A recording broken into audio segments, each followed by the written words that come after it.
On ne parle que de ça, Hugh Jackman, Sigourney Weaver était de passage à Paris il y a quelques jours pour la promotion du film de science-fiction Chappie. La peur des nouvelles technologies, les drones au-dessus de Paris, le prochain Alien avec Sigourney Weaver, ils nous ont tout dit. Little robot's a big problem for me. A thinking robot could be the end of mankind. Destroy that robot. Burn it to ash. Something of great danger headed our way now.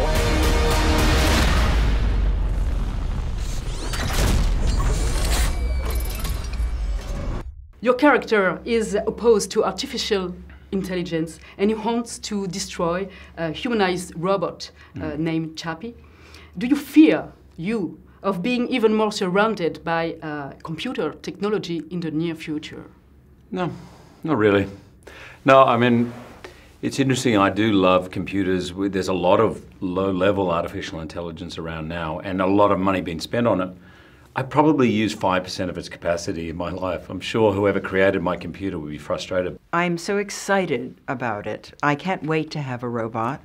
I can't wait to have many robots because I think that they already are the expressions of so many different forces in society. Some of them a bit scary, I agree, but many are very, very much an expression of good. I don't know if something like Chappie is really possible, but if someone could really understand consciousness, where we come from, who we are, what our meaning is, I mean, these are questions we've all been asking for years. I would love some answers to that. I don't want to die. I want to live. If you want to survive, Chappie, you must fight.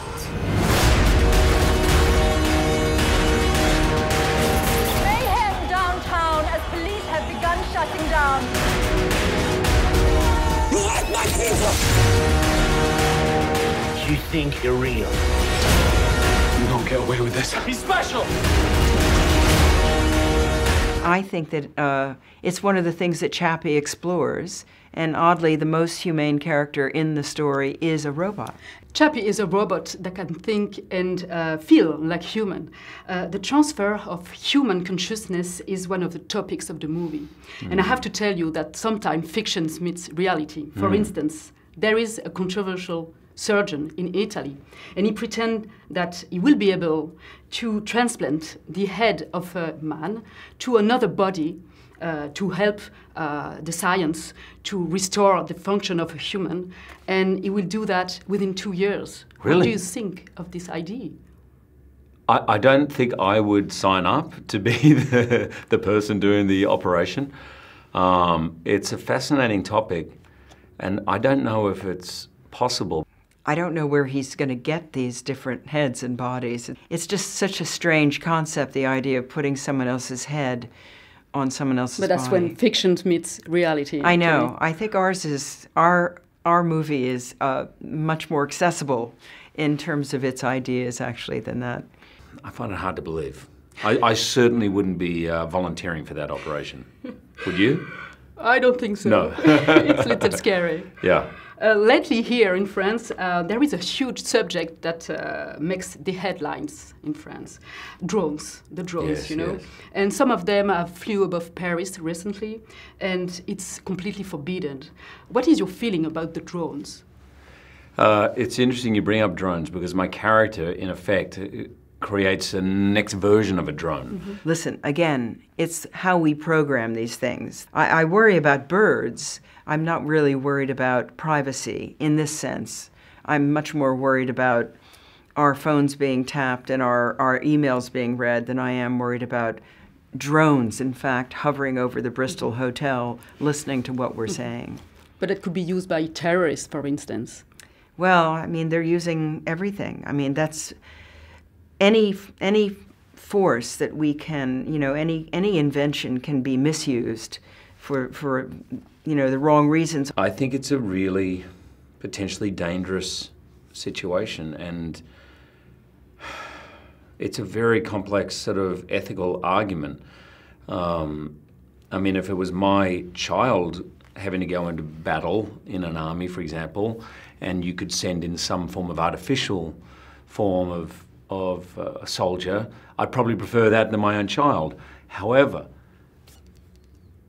I see our civil liberties being just eroded so quickly, and the drones seem to be a very impersonal and sort of more destructive element, I think, than a connective one. It's better to me to send, instead of our young men and women, sending them into the battlefield, to send these robots against intractable enemies, you know, who are so destructive. So we can say that some people want to see Paris from above, and you prefer Paris from down, from the ground, because course. I've heard that you like riding your bicycle downtown Paris. Of course. Have you tried it since you course. arrived? Oh yeah, I've got a bike at the hotel. For me, it's one of the great ways to get around. And thankfully, I mean, I have so many things in my life that are blessings. And one of the tougher things is I miss being able to walk around like I did when I was 18 and I came to Paris and I walked around. That's tough. But when I'm on my bike with a helmet, no one recognizes, so I can just go anywhere. And it is one of the great joys. I love going around the streets of Paris in early morning before people are awake, riding around and watching the city wake up. We've heard recently that you'll be in the next 5th episode of the Alien movie. It's a very good news. Oh, well, I'm glad you think so. And what do you think of it? Well, you know, it happened very organically. Neil Blomkamp and I just started talking about Alien, you know, the very first day on the set, and he's a very ardent fan from, you know, childhood. And, you know, I thought the story is worth finishing properly. And so I feel that if it happens, it's in very good hands. I know you can speak a little word of French. Can you tell me where are your favorite parts of Paris in French? Of Paris? Of Paris, your Paris, favorite oui. Location in Paris? The Marais. Le Marais? Oui. Montmartre. I love the Place Vendôme. I love the Tuileries. What else do I love? Yesterday was the Picasso Musée de Picasso. Oui. C'est incroyable. And you know, you have a place to see. That's the Fondation Louis Vuitton. And it's located in the 16th area of Paris. Oh, really? Yes, in the Bois de Boulogne. Oh, merci. You have to see that. You're my tour guide now. I love it. Merci beaucoup. Thank you very much, Sigourney Weaver. My pleasure. Merci, Hugh Jackman. Oui, très bien.